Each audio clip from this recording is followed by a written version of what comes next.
গভীর রাত, ঘুমন্ত শহর, নীরব হয়ে যায় চারপাশ, অন্ধকারে নিমজ্জিত পুরো পৃথিবী।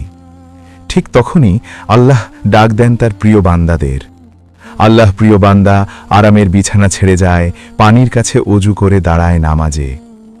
এই নামাজই হল তাহাজ্জুদের নামাজ, রাতের শেষ ভাগে নিভৃতে আদায় করা এমন এক ইবাদত যেখানে বান্দা আর আল্লাহর মাঝে আর কেউ থাকে না। রাসূলুল্লাহ সাল্লাল্লাহু আলাইহি ওয়াসাল্লাম বলেছেন, প্রতিটি রাতের শেষ তৃতীয়াংশে আল্লাহ দুনিয়ার আকাশে নেমে আসেন এবং বলেন, কে আমাকে ডাকবে, আমি তার ডাকে সাড়া দেব।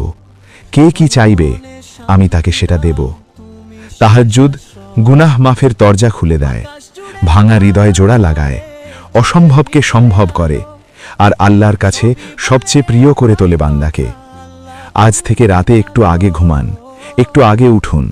হয়তো আপনার একটি সেজদাই আপনার পুরো জীবন বদলে দেবে। মনে করুন, তাহাজ্জুদ আমাদের জন্য আল্লাহর বিশেষ উপহার। বন্ধুরা, ভিডিওটি ভালো লাগলে লাইক, কমেন্ট এবং শেয়ার করুন। চ্যানেলটি সাবস্ক্রাইব করে পাশে থাকুন। ধন্যবাদ।